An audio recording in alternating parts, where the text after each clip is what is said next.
If you're not sure what to do next, how about I take you on a walk?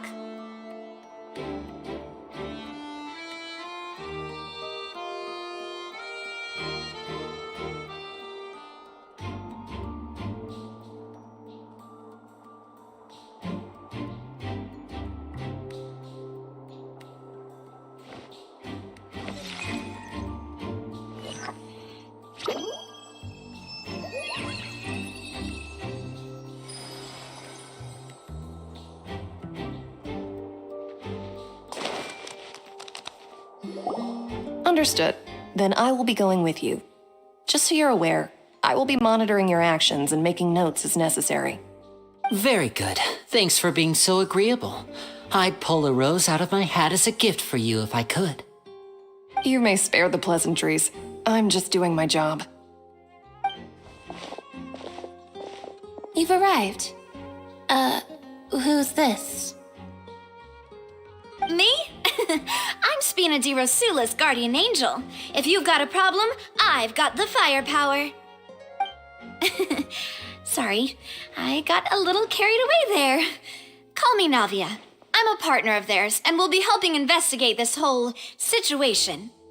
And these are my companions. Would you mind if they join as well? Fine by me. Oh, new helpers? I would be most grateful. Well, let's just say we're tagging along. It's not every day you get to see the secrets behind magic performed on such a large scale. I appreciate your kind interest. Come with me. We'll be heading below stage. Huh? Below stage? Yes, a world of secrets is hidden beneath this magic box, prepared specifically for this switcheroo trick. But before I reveal everything, you should have a look first. Notice anything strange here?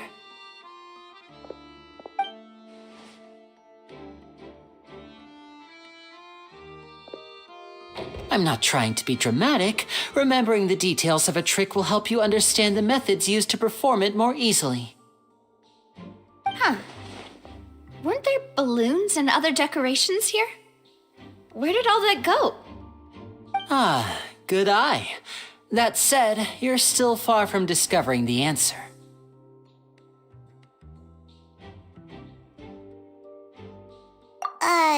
The back? You mean the inside of the door? What's different about it? Paimon didn't notice anything.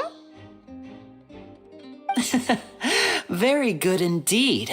I thought you might not be able to catch that, given that you were sitting in the first row. The back of this door was patterned.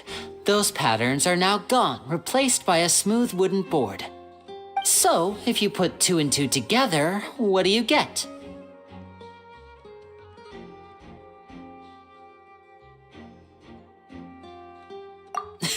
Exactly.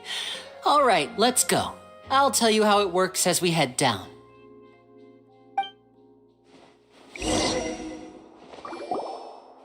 Oh, so there was a passageway under the magic box!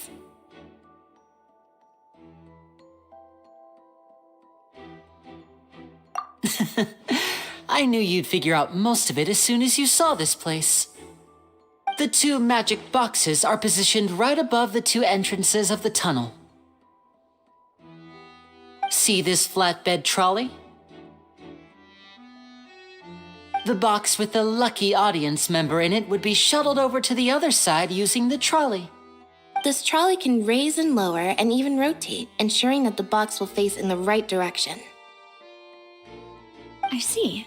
So that's the purpose of the box inside another box. Precisely.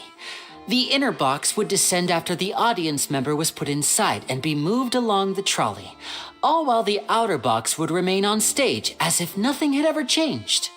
So that's how you did it! Once the box was lowered, the trolley would store some energy through this device here, with which it would complete the rest of the steps. The audience member would only be able to feel some slight movements in the dark, and by the time she walked out, she would already be back on stage.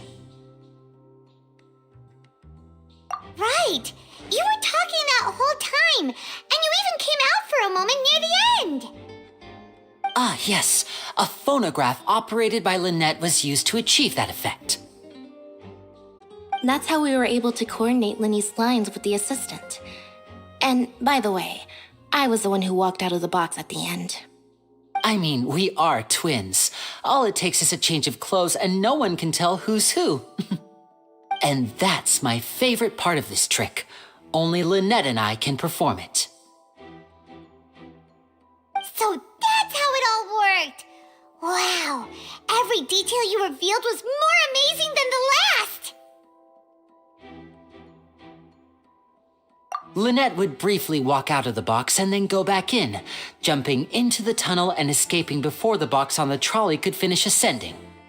And then I walk out of the other box in the audience area, and the trick would be complete. The operative word here being would. But as you saw, Cal was in the box, not our audience member. She, on the other hand, mysteriously vanished. We really don't know how that happened. If not for that interlude, this would have been an astonishing trick. I probably never would have figured out how you pulled it off. And yet, to think that someone was able to use this magic trick to commit a crime. Could we have a look around? I think we can come up with some more leads. This is the scene of the crime, so Linny and Lynette are not permitted to stay here. I'll escort them back up. Yes, of course. No need to be so strict now. I won't disappear into thin air, you know. Thanks, everyone. We're counting on you.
The floor is wet. Please be careful not to slip. Speaking of which, why would there be water here? Oh, Paimon knows! It's one of those tricks where you pour water into a jug and then flip the jug over only for the water to disappear? And here's a broken vase. Huh. Did the trolley knock it down while moving? That can't be. The trolley moves along tracks from start to finish. It couldn't have hit the vase at this distance. Let's note this down too and think about it later.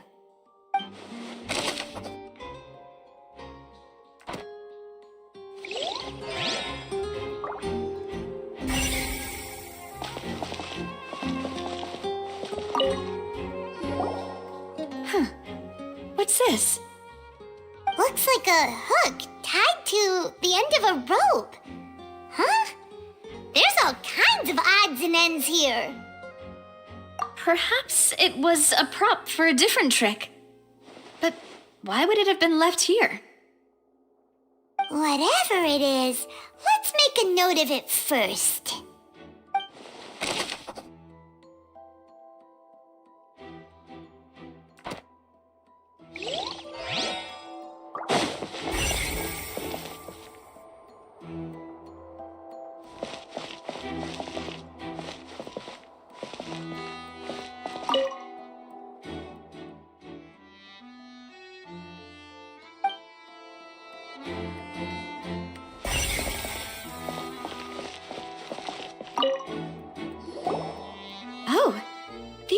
clothes that the lady chosen from the audience was wearing, right? Her clothes are here, but she's nowhere to be found. Right. And do you really need to do that if you're kidnapping them? Ugh, this is so confusing. Paimon doesn't want to be a detective anymore.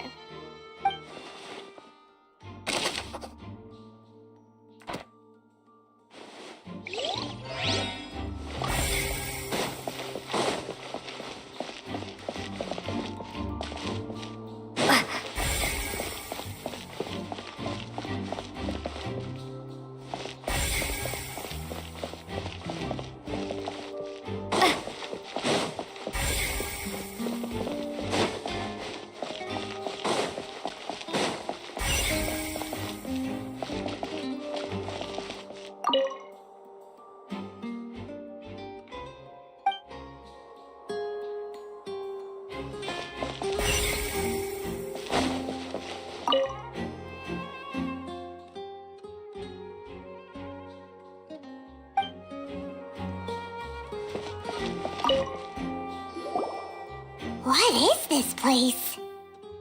It seems someone could fit through here. Could this have been the suspect's escape route? Alone, perhaps. But if they had to pull another person with them, the space would be too narrow. But there are no other ways in or out of here.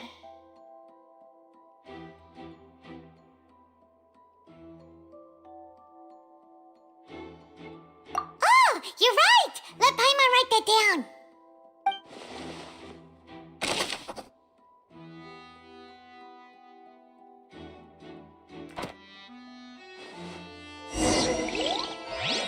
Seems we're just about done investigating down here. Yes. Let's head back up.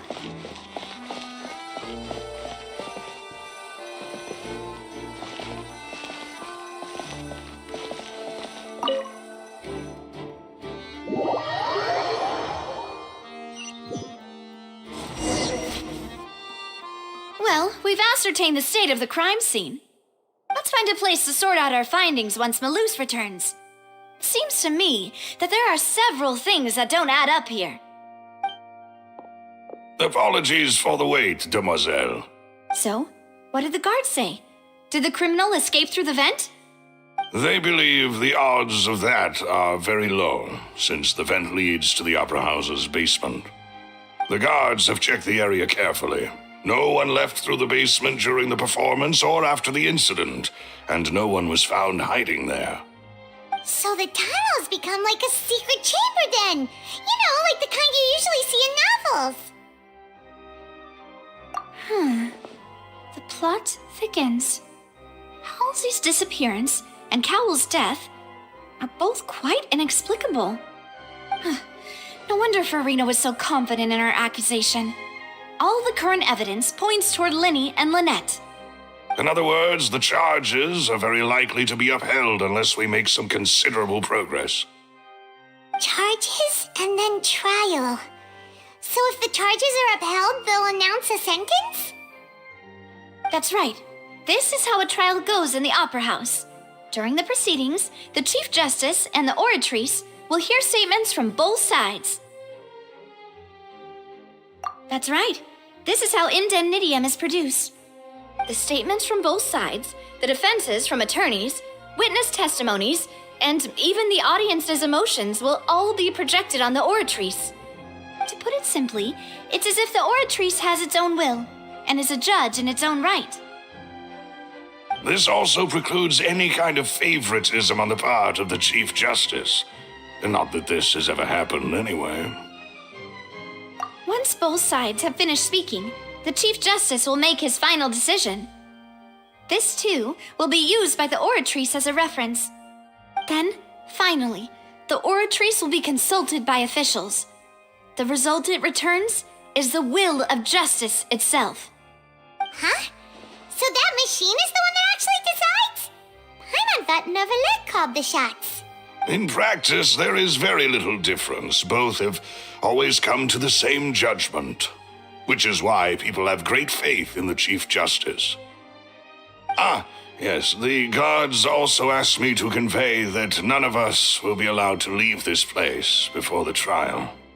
Huh? Why? Because we've chosen to act as the twins' proxies. That makes us persons related to the case. They're concerned that we might be colluding with outside parties, or that we might find outside help to disrupt the case. And even if that were not so, it could prove problematic if we happen to spread key information about the case ahead of time. I'm ready to break out at any time. Whoa, whoa! There's no need for that! Paimon thinks they have a point. That said, are they providing food? Of course. I just hope you don't mind the lack of options. I'm afraid that catering to all tastes is not in the cards, nor is any guarantee of balanced nutrition. In that case, let's just sort out our findings together here. Pity. I was hoping to take you to try some of Fontaine's famous desserts, too. I mean, what better way to properly think through our findings than over some tea and sweets? Huh. Breaking out suddenly doesn't seem like such a bad idea after all. Just kidding, just kidding. Paimon will still do her best, even if there are no snacks. What do you mean, no snacks? Of course we'll have snacks. If we cannot buy some, then we'll simply make some. Huh? Here? But how?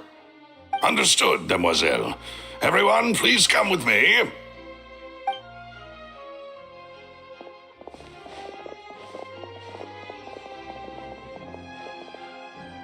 Wait, you're carrying a portable stove with you? Yes, I must be prepared to meet the demoiselle's baking needs whenever the fancy strikes her. I have eggs, sugar, and almonds at the ready. Good work, you two. Then I'll get to it. Please sit tight for a moment. You'll get to taste my awesome snacks soon enough. These three are quite the interesting group.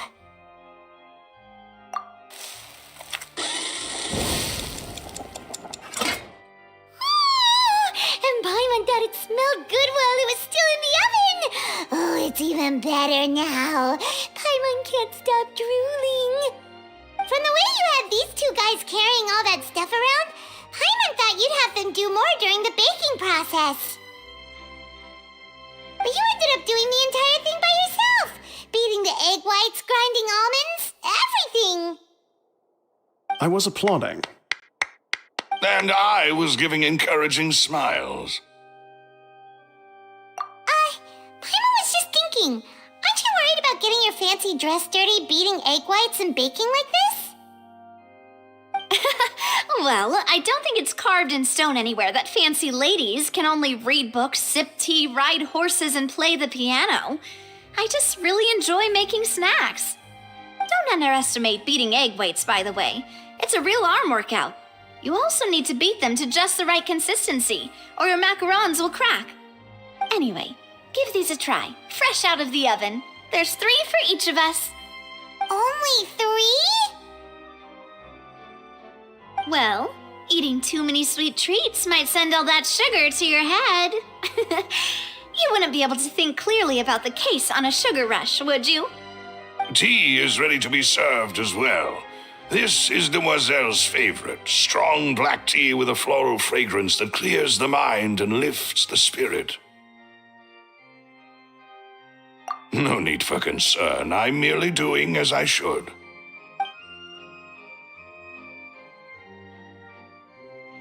All right then. Down to business. As Paimon mentioned previously, the tunnel seems to be something of a secret chamber. However, we can assume that Linny and Lynette were not alone within it. Some criminal also occupied its sealed confines. The magician twins could have committed the crimes, of course, but they lack any logical motive. Exactly! Why would they do such a thing right when everyone was watching? The flower vase and the thud we heard during the performance could indicate some altercation between Halsey and the criminal in the tunnel. resulting in the shattering of the vase, the discarding of her clothes, and her abduction.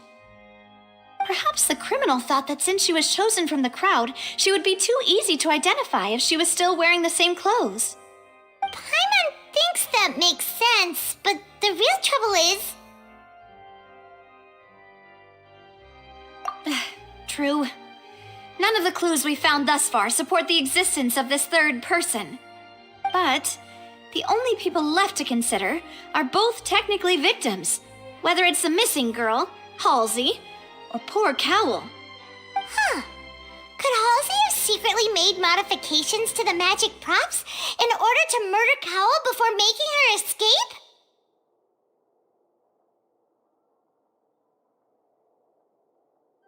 That's right. And even if she had tampered with the setup, she would need to understand the entire trick to pull it off. Nor does she have any motive. The guards said that she has never had any dealings with the magic troop's members. Were we not thorough enough in our search? From the sound of things, this is turning into an impossible case. Your macarons are amazing though, Navia. They smell great! They're nice and crisp and super sweet! They are my specialty after all. And I see you've already had 5 of them. What? 5?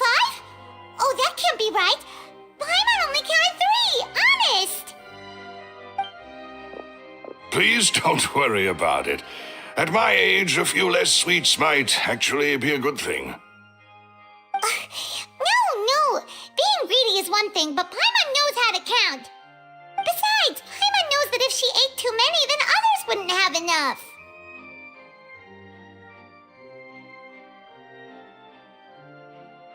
Wait, even you don't believe Paimon? How could you? If Paimon ate those 2 extra macarons, then may they turn into stone in her stomach! All right, we get it. Well, I suppose one of us might have gotten too engrossed in our chat and eaten them by mistake. No big deal. Maloose, set up the stove again if you would. Huh? What are you doing? Making sure everyone gets 3 macarons, of course. Exactly. We don't want to trouble you. As you wish, demoiselle. And I have the egg, sugar, and almonds. Well, this really is your hobby, huh?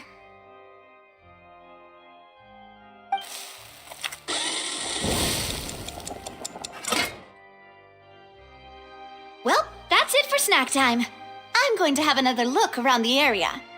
I don't know what we're looking for yet, but we've still got some time. As attorneys, I suggest the 2 of you think the case over again. It would be awkward if you got all tongue-tied on stage during the trial. All right, thanks for your help and for the snacks. It was nothing. A small task for the Spina di Rosula. Silver, Maloose, it's time to go. I'll be back if I find anything new.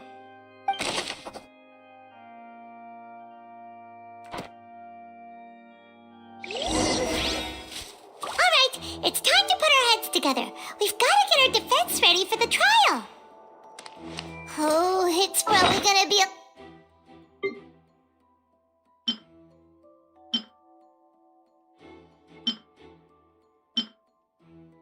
Why would it be? And there was digging a tunnel just for a magic trick? That size wouldn't have been a...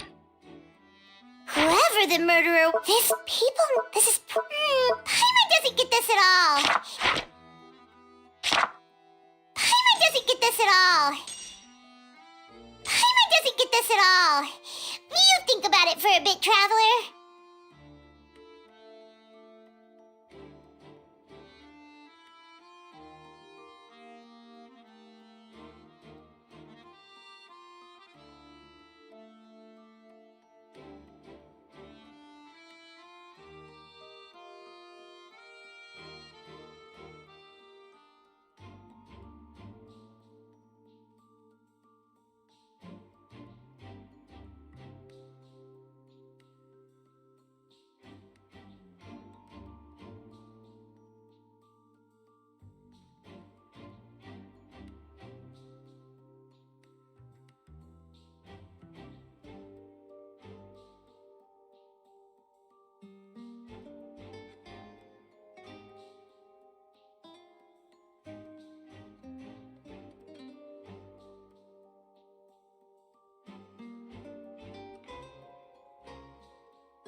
something on your mind again?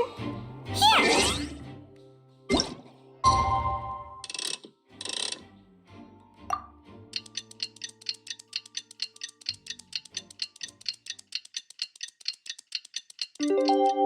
Two heads.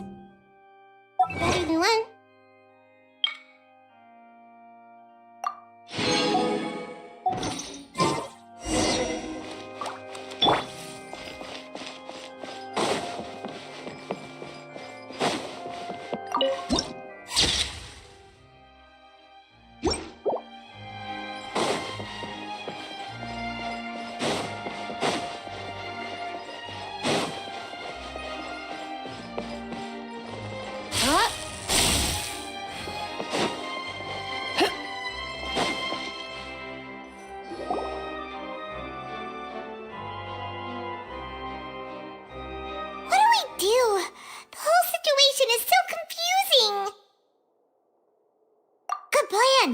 Impossible things don't just happen. We'll get to the truth one way or another. Just relax. Even if everyone else suspects Lenny and Lynette, at least we will be supporting them from the stands. Besides, I doubt Farina understands any more about what happened than we do. Thanks, Navia. Well, we'll be going then. Best of luck to you.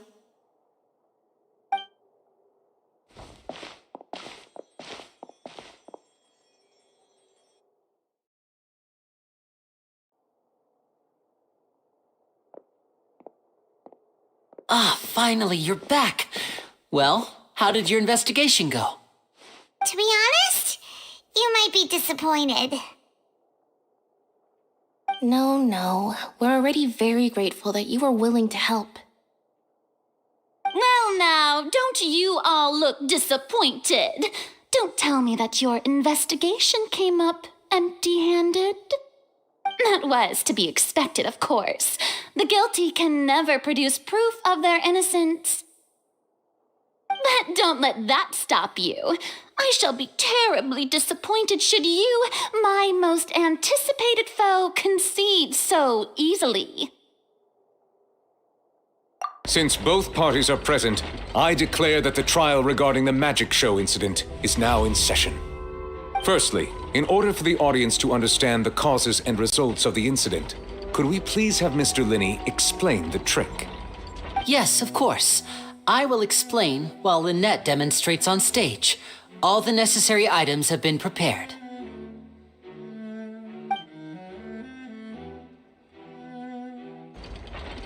Thank you, Mr. Linney. In that case, I take your statement to be that you ran to and remained hidden within the magic box in the audience stands once the trick began, and thus could not have committed the crime. Is this correct? Yes, that's correct, Your Honor. In that case, I call upon the prosecution.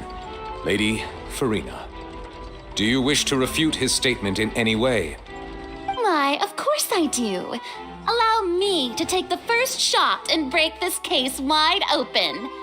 Mr. Linney is clearly lying. There is no way you could have been in the box the whole time if you were to abduct Halsey and murder Cowell. In fact, I'd say you were hardly in that tunnel at all. That is simply your hypothesis based on the presumption that I'm guilty.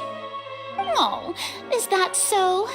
And if I may ask, what did you hear while you were inside your box? The roaring countdown of the crowd, of course. That's how I kept track of the time and built anticipation for the finale. And you didn't hear anything else at all? Nothing that might leave an impression of any kind? No, nothing. I see.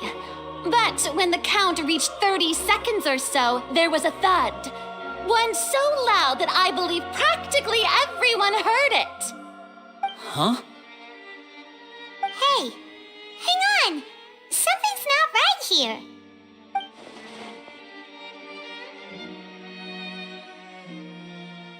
Yeah, I'm sure he could have heard a noise that loud from inside the box.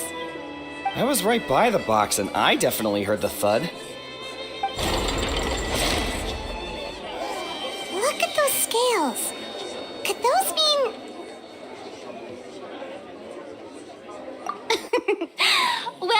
Then, ladies and gentlemen, allow me to use the words of the magician himself.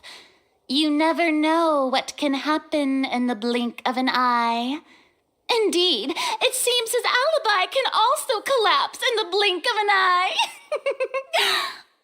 Of course, I have armed myself to do far more than smash your alibi. Confidence cannot go unfounded, and my foundations are rock solid. Tell me, aren't you and Lynette actually from the House of the Hearth? The House of the Hearth?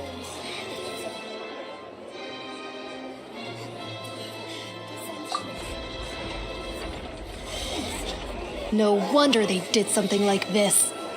So the serial disappearances were the Fatsui's doing. Now it all makes sense. I've got a feeling that what happened on stage probably wasn't just an accident. That's irrelevant. Our identities have nothing to do with what happened. Indeed. Then perhaps you could tell us everything that happened during that 1 minute. Your first priority is to prove yourself innocent after all. I'm sure there is little that needs to be kept secret now. Unless your script already has holes in it. The Outlander is speechless. My, oh my, don't they look flabbergasted? Now comes the infighting and discord, I suppose. This was almost too easy. Oh, good thing I made all those preparations. Seems the all-nighter I pulled last night is really paying off. Hey, Linny, why didn't you tell us this before? Order! Order! Mr. Linney, allow me to re-establish the facts. Lady Farina has raised 2 points. First, when the thud was heard in the Opera House, you were neither in the box nor the tunnel. Second, you and Ms. Lynette are both members of the House of the Hearth. Are these claims true?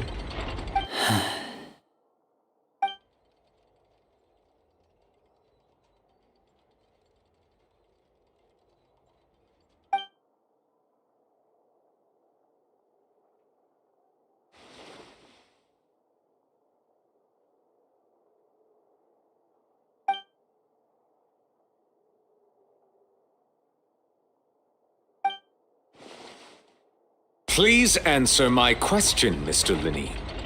I'm sorry. Yes, they're true, Your Honor.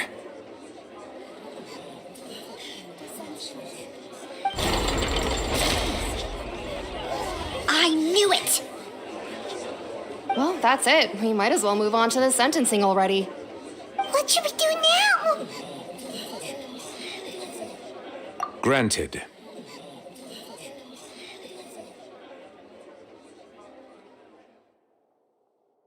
In that case, what is your request?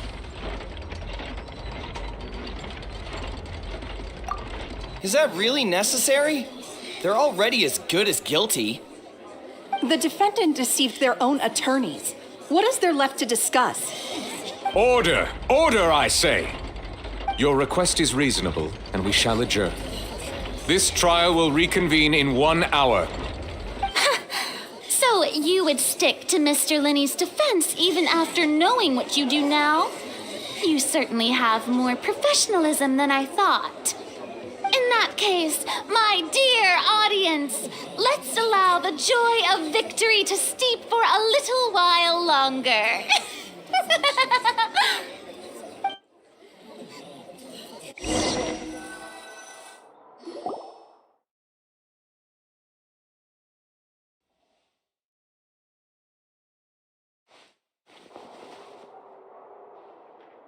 Well, this is awkward. I didn't think the Hydro Archon would dig all that up. I'm sorry, Traveler and Paimon. Yeah, sorry. Paimon doesn't know where to start. We trusted you two. We based our entire reasoning on the assumption that you weren't bad guys. set the wrong tone or anything, but Paimon's really mad! I'm very sorry. I know you're angry, and reasonably so, but please, let me explain. I know you've clashed with the Fatui several times before. I wouldn't be surprised if just hearing the word is enough to make you upset. But our organization is very, very large, and the Harbingers have very different personalities and goals. Right now, we want to save people. As many as we can. That's right. I'm sure we're on the same page when it comes to this nation and the disaster that its people might face. I knew if it weren't for our respective identities, we could become good friends. That's why I didn't wish to flat out lie to you, but chose to hide some details instead. The truth is very important, but being completely transparent about everything would see us spending more effort than we need to. Right. So, you be the judge. Heck, if I were you, I fear that I'd even struggle to trust me at this point. You met a Fatus who works as a magician, a trickster by trade. All by coincidence, too. But still, I'm asking you to trust me. I am no criminal. At least, not in this case. Sorry. Please forgive us. Well, you both say that, but...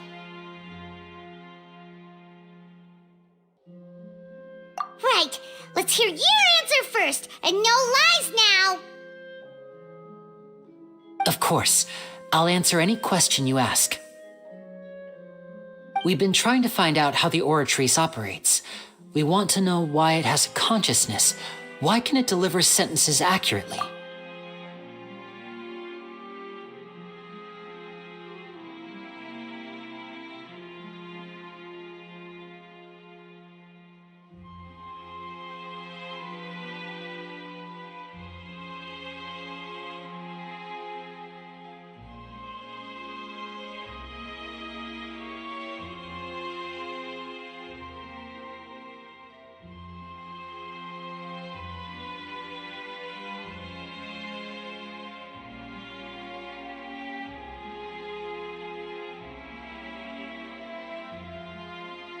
During our investigations, we learned that the machine's core is beneath it.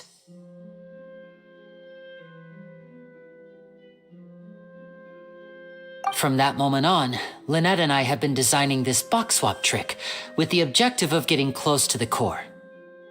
Is that why you needed a whole minute? That's right. In truth, the audience would take about 75 seconds to count down from 60, while I would only need 15 to get to the opposite box. So, after jumping into the tunnel, I accessed the Opera House basement via the vent, and went to investigate the room in which the core is stored. That air vent was created during the construction of the tunnel specifically to execute this step. Well, nothing. As soon as I reached that room and was about to investigate, I heard someone's voice. Which should have been impossible, of course. I was quite certain that I was the only one in the room. That voice seemed to recognize me and tried to speak to me. I chose to err on the side of caution and retreated the way I came. On the way back, I saw the broken vase and the clothes on the ground, but the countdown was almost finished, so there wasn't time to give it any thought. After that, the homicide occurred just as you saw. Well, that explains why you didn't hear the thud. Because of that prophecy I told you about, of course. We must know all we can about this nation's secrets in order to deal with that prophesized crisis. That's the only way we can save everyone. So, there you have it. The whole truth. I swear, I didn't hide anything from you this time. It was never my wish to proceed under this cloud of mistrust either. But like I said earlier, you can be the judge. If you want to leave because you don't trust the Fatui, there's nothing I can do to stop you. Well, Traveler, you decide. Paimon will follow your lead however you choose.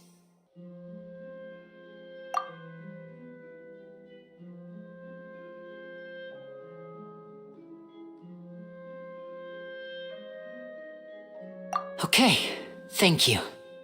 Thanks for giving us a chance. The current problem is that the scales are tipped pretty badly against you two.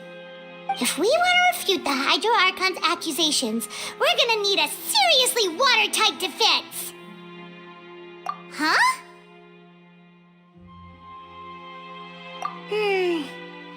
Oh, Paimon thinks she gets what you mean.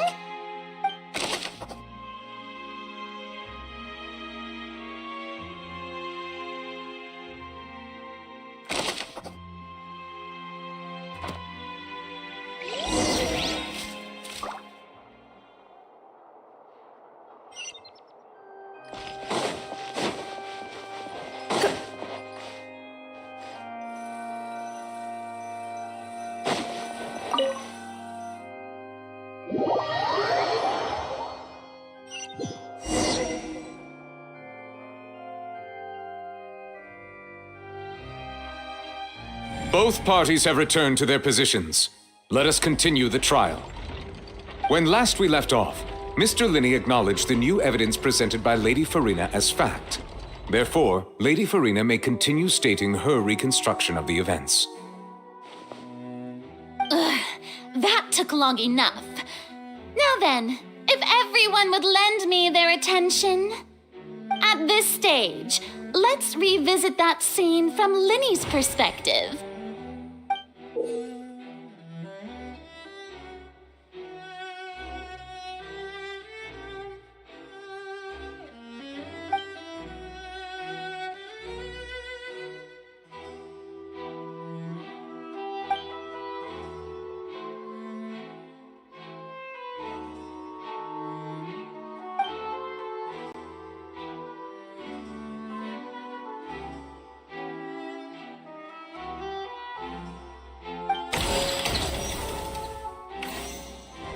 As the countdown began, he entered the tunnel.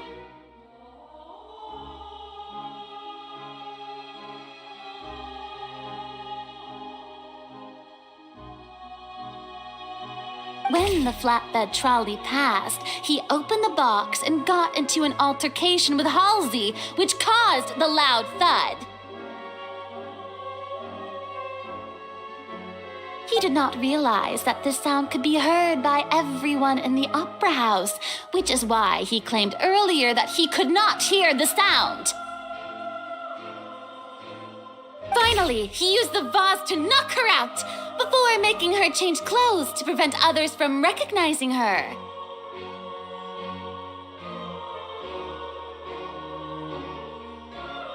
At this time, Cowell arrived in the tunnel, having heard that strange noise, and caught Linney red-handed.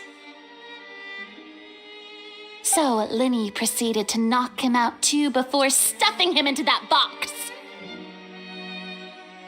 Afterward, Linney passed the unconscious Halsey to his accomplice through the magic box in the audience stands, before operating the devices such that Cowell's death would be ruled an accident.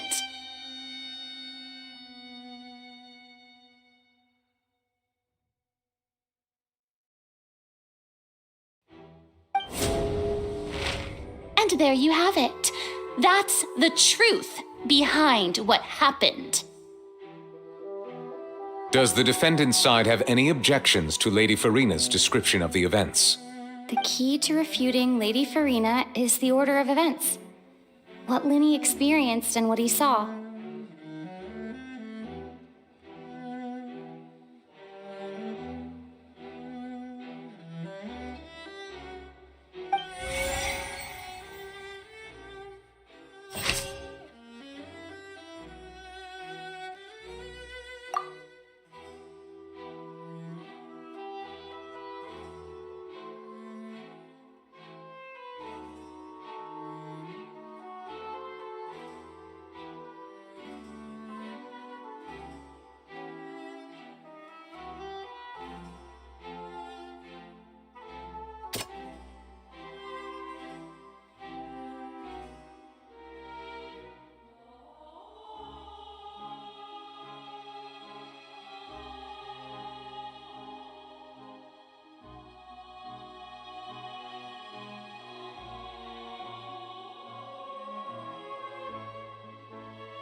According to Linny, he left via the vent after entering the tunnel. He couldn't have had that altercation with Halsey.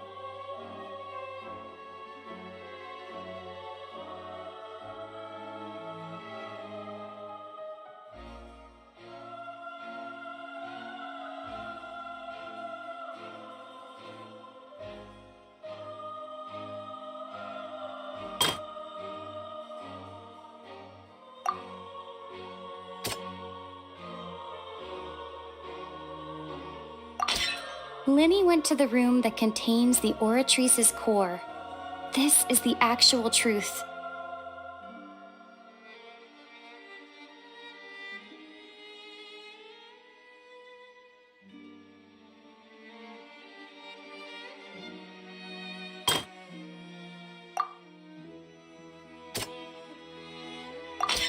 Linny did not take part in the underground altercation.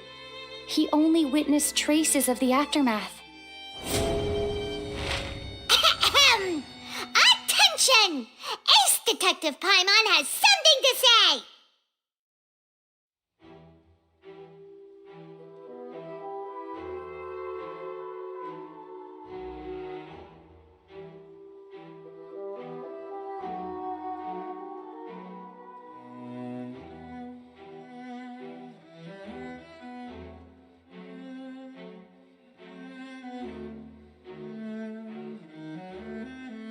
When the countdown started, Linny did indeed go into the tunnel. But he immediately used a vent to access the Opera House basement, which is where the underground core of the Oratrice is stored. Once he reached that area, he heard a voice in what should have been an empty room. Since he felt something was amiss, he returned immediately. The crime scene had already developed by the time he reached the tunnel again, and in order to complete the magic trick, he did not remain there for any length of time.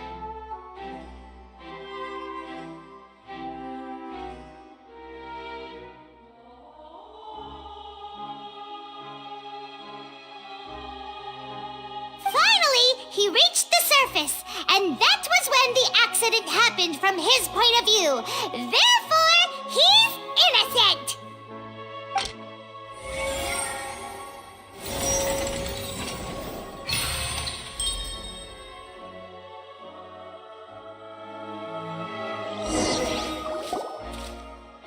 Whew! Paimon did it! Paimon actually managed to say all that! Wasn't it awesome? In other words, you believe that he knew nothing of the incident? That's right!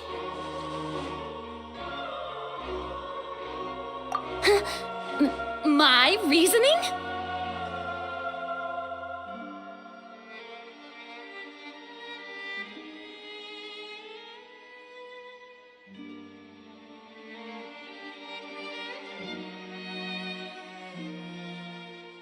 If that's the case, then if Cowell hadn't entered the tunnel, who was the entire setup meant to kill? Assuming that what you say is true, Linny only needed to kidnap the young girl to cause a new disappearance case. What would the point of killing someone on stage be? Oh, they have a point. That's right, you tell them! And that's why they're partners of mine. They've managed to turn things around. Oh, well, your denial is very strident. I'll give you that. But what proof do you have to back your claims?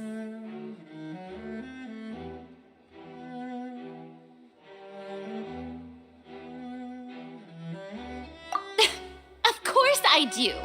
If he had been in the magic box the whole time, how could he have not heard that sound? Why do you ask? You're saying that he wasn't?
tunnel. That's why he didn't hear anything strange during the performance. This means that when the crime happened, Linny had already entered the basement via the vent. The same clue you used to disprove his alibi has now become the best proof! How do you like that? Well played. To think you'd use such logic. Well then, if it wasn't Linny who committed the crimes, then who was it?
The deceased's name is Cowell, Linny's assistant. He would have been able to tamper with the equipment. Could there have been a third person involved? Is that really a possibility? The deceased's name is Cowell, Linny's assistant. He would have been able to tamper...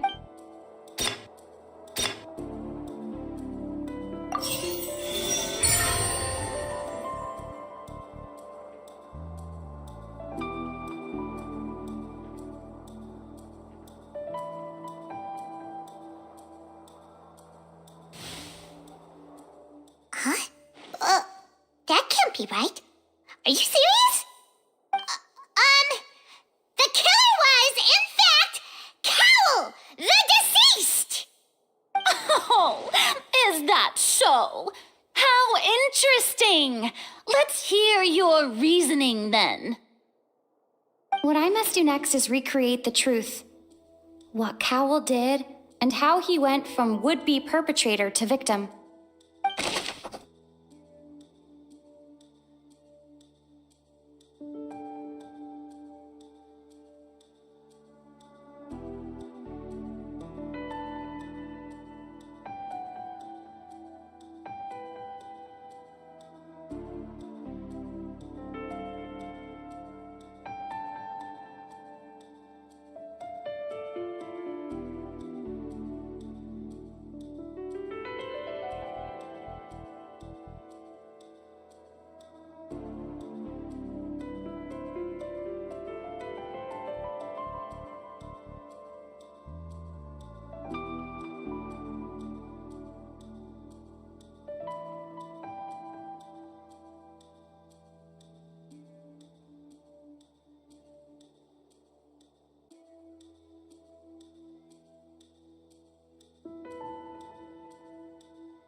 Linny was not in the tunnel at that moment, which gave our criminal ample time. sound we heard may have come from a clash between the missing Halsey and the criminal.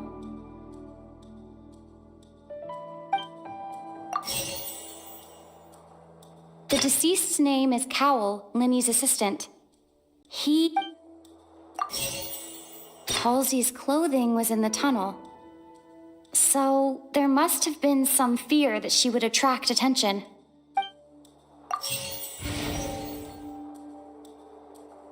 It would have been tough for both people to fit into that vent. They would likely have bumped into Linny as well.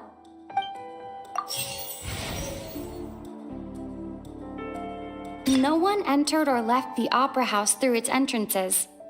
So, where would the criminal have wanted to take Halsey?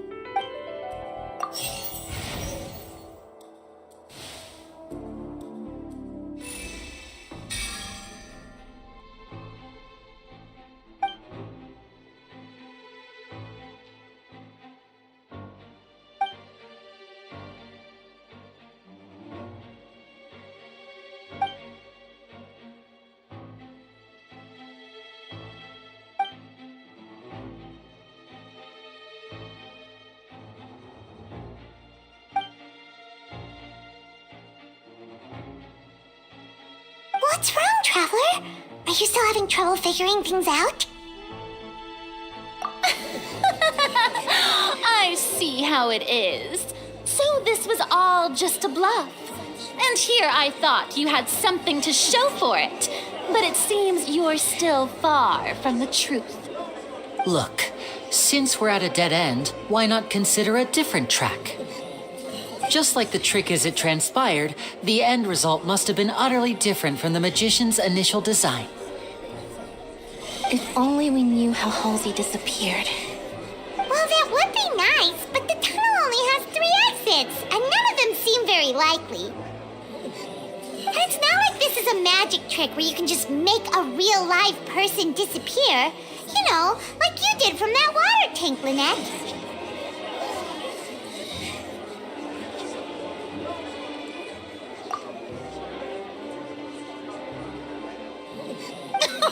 Excuse my interruption, dear opponents, but do you not see that the crowd is growing impatient? There is no greater sin in this opera house than an awkward delay in the performance.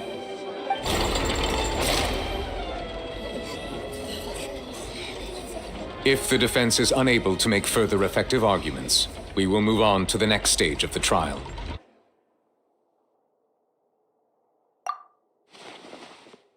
Linny was not in the tunnel at that moment, which gave our criminal ample time.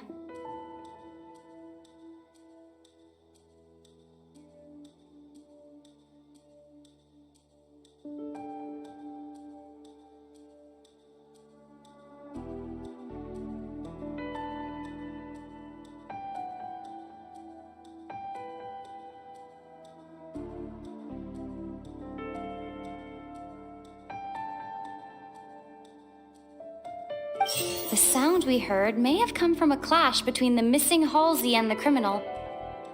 The deceased's name is Cowell, Linny's assistant. He would have been able to tamper with the equipment. The vase was not broken by chance. It was used to cover important evidence, though...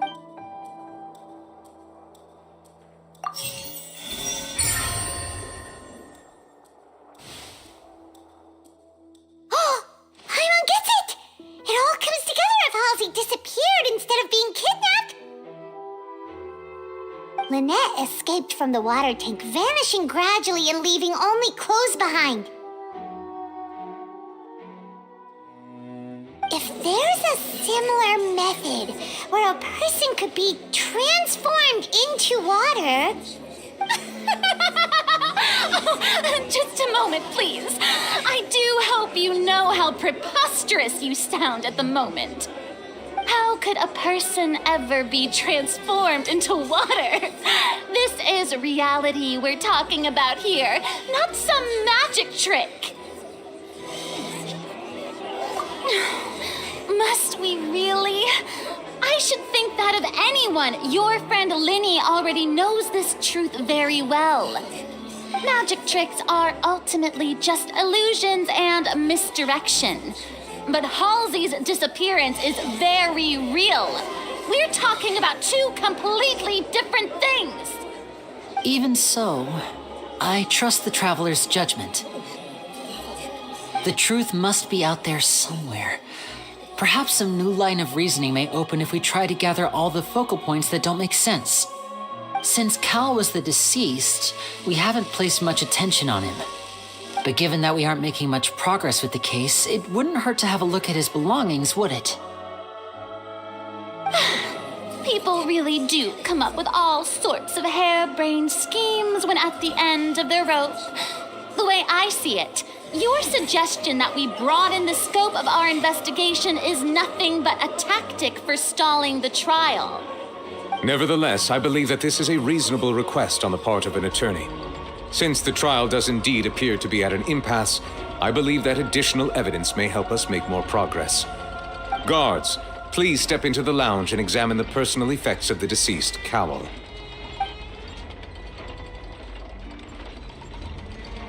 We are still examining the items, but we have already made critical progress that we feel must be shared with everyone post-haste. We discovered several test tubes of fluid within Cowell's baggage, each labeled separately. The notebook in his backpack claims that these fluids are water from the primordial sea. The primordial sea? The note's contents also indicate that Cowell belonged to an organization that sells illegal drugs and that he had an accomplice. The notebook has many entries concerning safe usage of these fluids, in which the keyword dissolve appears many times. One of these tubes was labeled Opera Epiclese, along with yesterday's date. It is empty. The notes also state that these dissolution properties work exclusively on people from Fontaine. It's likely that Halsey was chosen as some sort of test subject. As such, we believe that the defense's hypothesis is, in fact, supported by sufficient evidence. You've got to be kidding! People dissolving into water? Could something so ridiculous actually be true? Wait a moment. This reminds me of a certain prophecy, but it's just a coincidence, isn't it? Huh. If people can become water, does that mean that the water tank's real use was as a means to hide water stains? And if Cowell was targeting that girl... Wait just a minute. Could that mean... You two, with me, quick! Demoiselle, wait! What about your partners?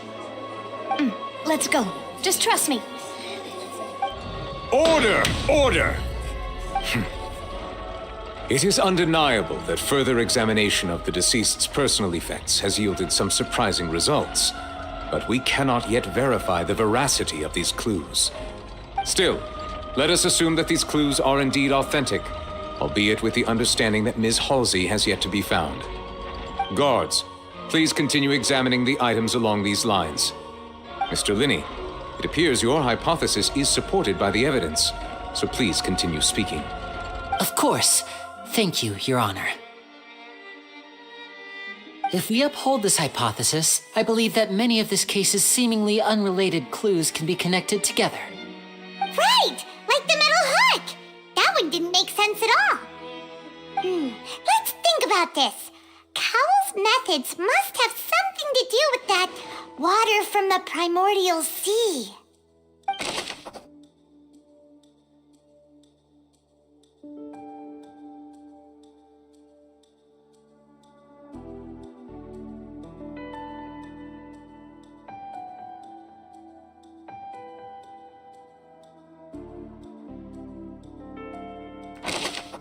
The deceased's name is Cowell, Linny's assistant.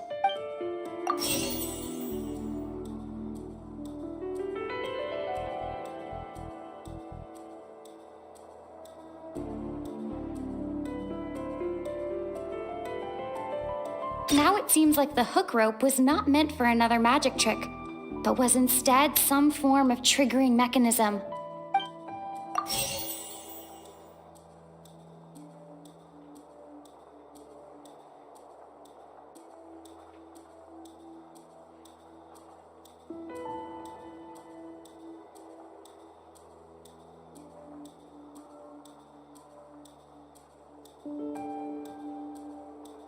The water from the primordial sea should already have been prepped before Halsey entered the magic box. Lynette was in the magic box on stage the entire time. Did she have... I remember there was something else within the inner layer of that box.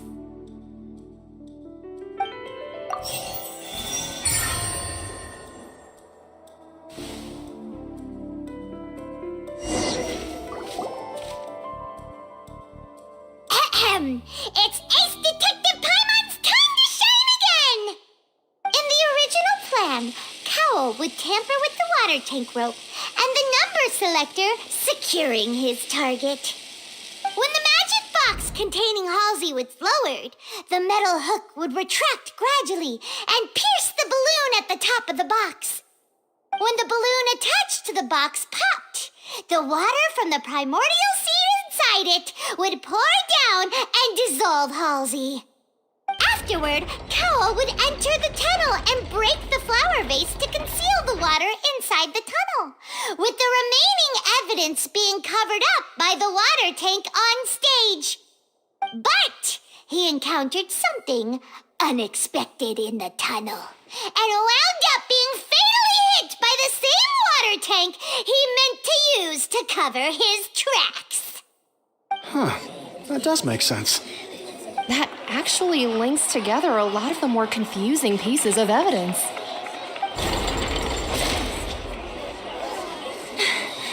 Oh dear, what do I do? Even I think they sound convincing now. Have I falsely accused an innocent person? What a humiliation. Now, it seems like the only point of contention remaining is the exact circumstances that led to Cowl's death. His notes mentioned he had an accomplice who could be related to the situation. On that note, the guards have just contacted me indicating that they uncovered new evidence. I shall now invite him on stage to share it with us. Thank you, Your Honor. We were just inspecting the luggage of the other people involved in this case. And we found an identical sample of the water from the primordial sea among Linny's personal effects. What? That can't be. Oh, I see. Well, how wonderfully comedic to have your own counterattack only to come back and wound you. Does this not clear all doubt? My dear citizens, my loyal audience, allow me to present my reasoning and bring this performance to a swift close. Linny did not need to take part in the dissolution of the young woman at all. Indeed, he did leave the scene via the vent. Having made modifications to the props beforehand, his accomplice Cowl then caused Halsey to vanish using the water from the primordial sea. But upon his return, in cruel avarice, Linny desired sole credit and prepared to do away with his partner in crime. Ultimately, he knocked Cowl out, and the tool meant to cover the crime up also became a murder weapon. Now, as much as I regret having come to such a viciously straightforward conclusion, it does seem that the famed Fatui is quite the cold-blooded and ruthless organization. Am I right, Mr. Linny? We've used up all the evidence we collected. There's no way for us to make a rebuttal here. Is this the end of the road? Oh no! Paimon can't think of anything either. It doesn't look like there's any way around this. Seems using the water as new evidence was too good a move. Why did this have to happen now? I think we've all seen enough now, and we have ample witnesses to my flawless reasoning. I believe this is indeed the finale. Now then, my good, noble Chief Justice, should we not, in your view, move... Excuse me, everyone, but I must interject. Miss, I must ask you not to shout and to respect the ongoing legal proceedings. Oh, come on. Don't be hasty. I have a good reason for interrupting, you know. Now, would anyone here like to take a little break from all this debate and see a little magic? I'll show you an amazing trick, one that can bring a young woman who has disappeared back in the flesh, right before your very eyes. Please, do the honors, Mr. Linney, if you would be so kind. What in the world is she saying? No offense, miss, but miracles like that are beyond my scope as a magician.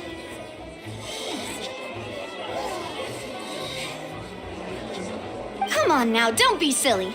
Magic is all about misdirection, isn't it? It often conceals the truth while presenting a fascinating illusion. But once everyone believes the illusion, can't magic reveal the truth to them once again?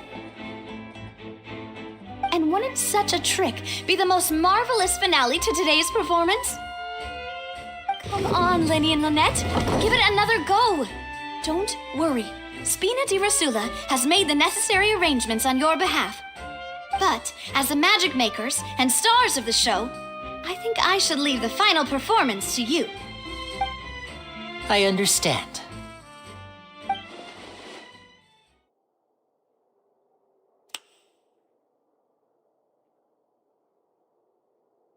And voila!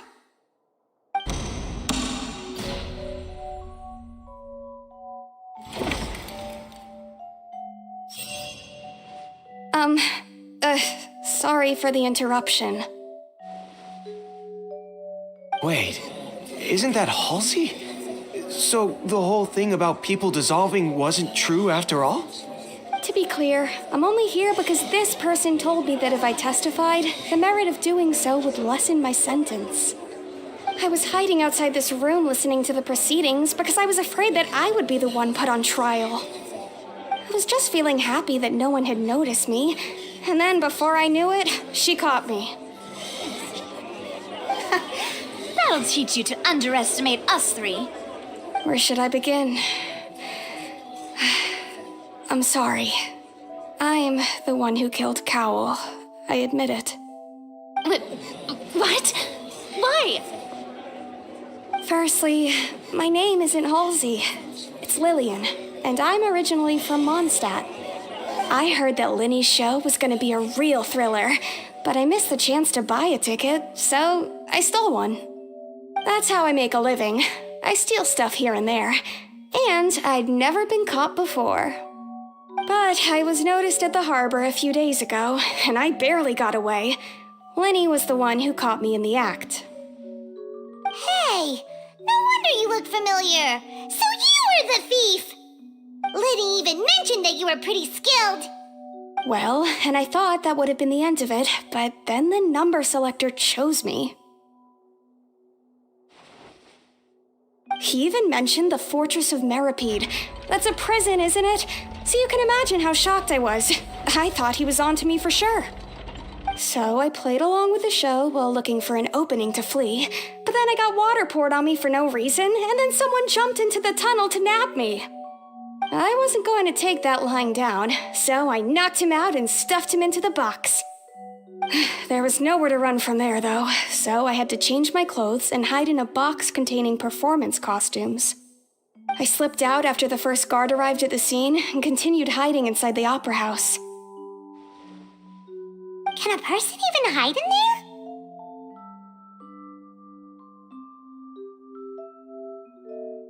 But I swear I didn't know that the water tank would fall down.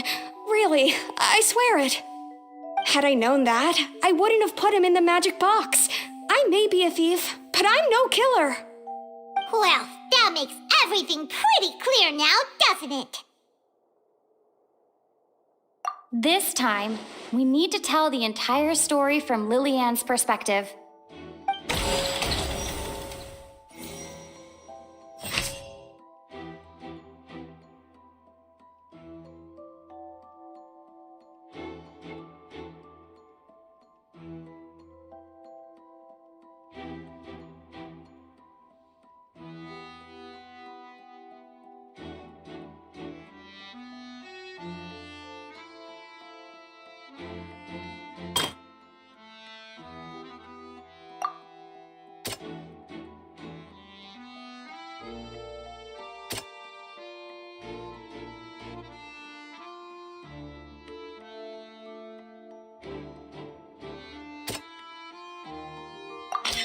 The strange sound wasn't from a fight.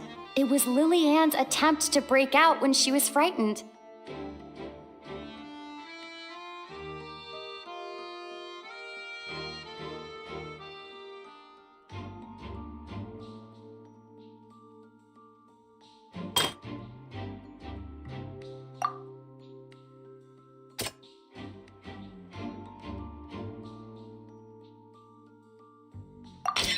The flower vase was not broken to cover anything up, but was smashed during the struggle between Lily-Ann and Cowell.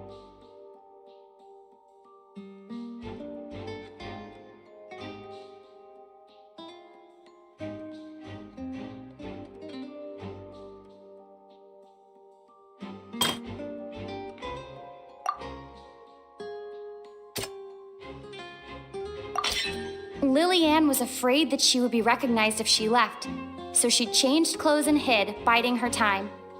Just what one might expect of an experienced thief. And it's Ace Detective time! Having been selected out of the blue, Lily-Ann panicked. Her panic only intensified after she entered the tunnel and had water poured on her head. So she kicked the door open, producing the thud we all heard. Hearing the commotion, Cowell leapt into the tunnel, only to discover that Lily-Ann had not dissolved. He did not know that Lily-Ann was not from Fontaine, but was a thief who made her way in by stealing a ticket. Mistakenly believing that the water from the primordial sea needed time to take effect, he tried to force Lily-Ann back into the box. The two broke the flower vase during the struggle, but Lily-Ann came out on top, knocking Cowell out and putting him in the box. With no way of escaping, she changed her clothes and hid in the costume trunk until the performance ended.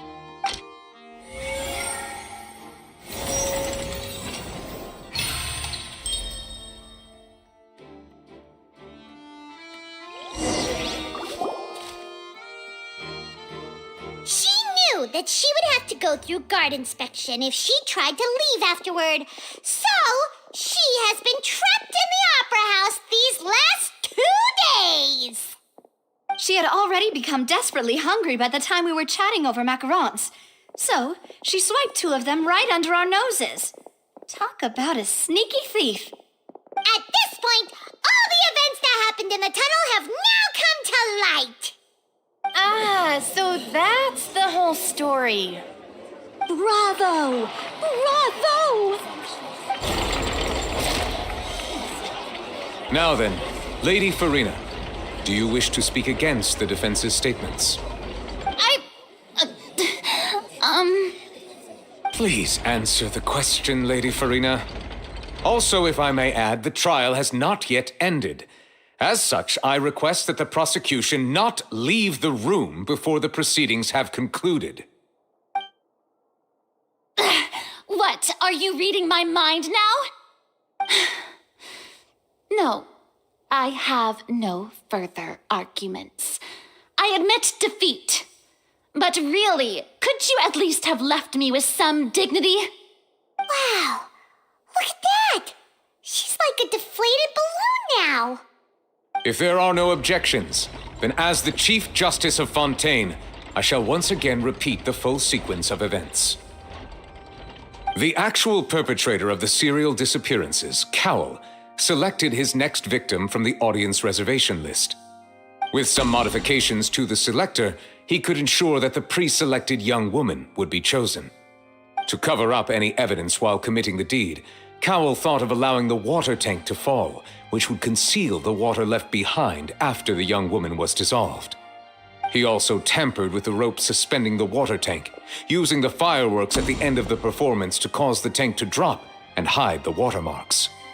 He poured the water from the primordial sea into a balloon during the preparation of the magic box, and stuck it to the box's lid. Finally, he passed the prepared hook on a rope through the gap in the magic box's door when bringing the young woman to said box. When the magic trick officially began, the box containing the woman was lowered into the tunnel, tightening the hook rope and bursting the balloon containing the water. If all had gone to plan, the young woman would be dissolved at this time. However, Liliane was not from Fontaine, and thus fled the box with a loud noise. Realizing that there was trouble, Cowell entered the tunnel and met Liliane. Thinking that the waters had not yet taken effect, he decided to proceed. However, his opponent was more capable than he thought, and he was overcome, knocked unconscious, and placed into the magic box, and thus became his own final victim. Liliane, according to her own statements, then changed clothes and hid until the performance ended, before hiding in other parts of the opera house. As for Linny, he was in the underground structures within the opera house, and was thus ignorant of these happenings. From this reconstruction of events, we can conclude that Linny, the accused, is in fact innocent. While there is much in Linny and Liliane's conduct that should still be investigated separately, this case, at least, can be handed over to the Oratrice to make the final decision.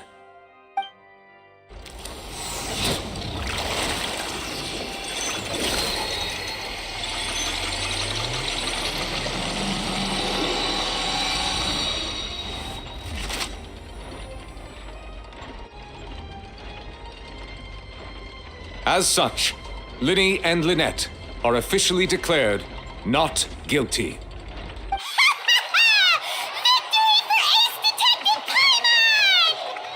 Great work, partners. Thank you all. Thank you so much. Next, I think we deserve an explanation, Guard Vaughn. How did you find the water from the primordial sea in Linny's baggage? Right! Your discovery caused me to make a serious mistake, you know. Or was that not a discovery, but false evidence that you dared to bring before this court? I suspect that the accomplice mentioned in Cowell's notes was not Linny, but you, yes?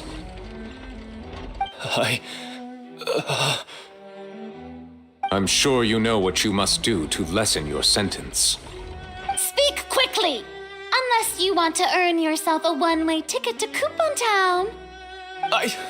I was just following orders. We were supposed to place blame for the serial disappearances onto Linny, and thus cause suspicion to fall on the Fatui. The higher-ups said this was the best opportunity to do so. And now that your plan has fallen through, and the secrets of the water have been revealed, you have become a liability to said higher-ups, yes? Therefore, you would be wise to tell everything you know, and seek the protection of the guards. Yes, I'll tell you everything I know. Our boss discovered that the water can cause people to dissolve. It can also be made into a potion, which when extremely diluted, can cause people to experience unforgettable exhilaration. We've been in this business for a while now, and have made decent mora off it. The disappearances were also the boss's idea. I mean, this is the boss we're talking about.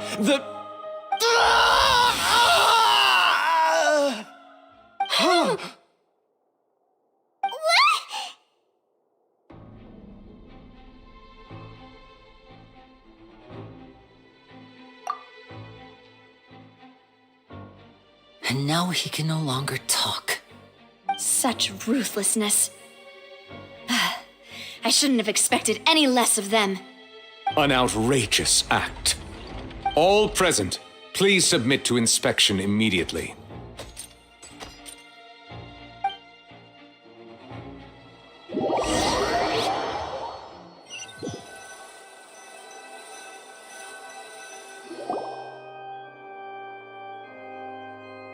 So, we're just going back now?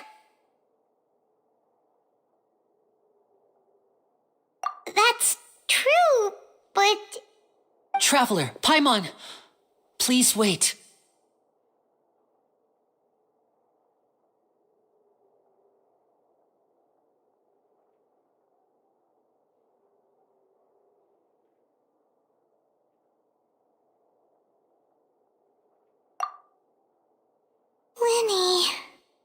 I know you may not want to speak to me right now. Maybe you don't even want to look at me.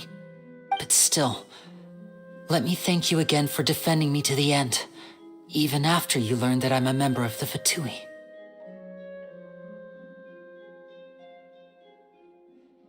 I guess. But regardless, I'd like the opportunity to set things straight. I didn't approach you with any ulterior motives or ill intent. I've spoken to you as myself, just plain Linny this entire time. As for why I'm a Fatus, it's because the goals of the House of the Hearth align with those of an orphan like me. That's all. That was how Father, who you might know as the Knave, approached recruiting us back then too. The Knave? The one who controls the House of the Hearth? She's your father? That's right. And since we're here, I was wondering, would you mind hearing a story? It's about my past. Back when our parents first died, Lynette and I were left wandering the streets. To survive, I took to surreptitiously observing an older street performer who did magic. It took me several days to figure out how he pulled off his amazing tricks. I took my sister through several streets until we found a crowded corner, and we began to perform magic tricks there. To my surprise, we proved to be pretty popular, and we could at least stop worrying about where our next meal would come from for a time. But I didn't want my sister to remain a street rat together with me forever. Before long, an aristocrat came to me and claimed that he wished to take us in after watching my performances. So you went from orphans to nobility just like that? That was how we felt at first too. As if fate was on our side and we could say goodbye to those painful days. But I gradually discovered that while we were called foster children, he was really after my talent for magic tricks. He would constantly take me to all sorts of banquets to garner attention, which he would then use to expand his social circles. That doesn't seem too bad either. Better than roaming the streets at any rate. It took a while for me to realize just how dark his heart really was. After one particular performance at a banquet, I discovered that Lynette was not on the same return vehicle as me. I waited a long time after we returned home, but she did not come back. I went to that noble's bedroom and asked him about her whereabouts. The answer he gave me was, she caught the eye of the most eminent person at the banquet, so I sent her over as a gift. I mean, you'll be able to perform your magic regardless of who your assistant is, yes? Oh no. So he was gonna... But wouldn't Fontaine's laws deal with such people? As far as outsiders are concerned, this is a relationship akin to adoption or foster care, and they have their ways of escaping the eye of the law. I managed to ferret out the location of the mansion of that so-called eminent person and hurried through the night. But by the time I leaped over the walls, avoided the guards, and made my way in, all I saw was the moonlit ground covered in blood, and the knave standing there in the darkness. So, she'd already taken care of that guy. That's right. She had rescued my sister before she could come to any harm, and had even discovered several girls hidden in a basement, all of them orphans. Father, the knave, might have seen something in me, and so she made me an offer. The House of the Hearth welcomes you, for your interests align with ours. Here, none will ever betray you. Indeed, betrayal shall never be permitted here. I was hesitant to trust her. I had just been betrayed by nobles. But she was also quick to destroy the noble who had taken us in at first, giving us back our freedom. Oh, so that's how the two of you joined the House of the Hearth. She has her own plans. She has gained permission from the Tsaritsa to first use the Gnosis' power once she obtains it. She plans to use it to find a way to break the prophecy and save Fontaine. So, she believes in that prophecy too? That's right. The whole House of the Hearth is currently working to combat that crisis. Today's case has also proven that people from Fontaine can indeed dissolve into some sort of water, thus further supporting the prophecy. All of us house members here, Lady Arlecchino herself included, are from Fontaine. We won't give up on defending our homeland. To us orphans, the only connection we have left to this world, apart from our family, is our homeland. So, from small deeds like distributing magic pockets to huge schemes like stealing a Gnosis, everything is aimed at dealing with that prophecy. It's all right. I understand. The only thing I can do is relate all this to you. I just hope you can understand that even as a member of the House, I have never stopped making my own decisions, and that I believe what I'm doing is right. If you should need anything at all in the future, feel free to find me. I will do my best to help you, as plain Linny.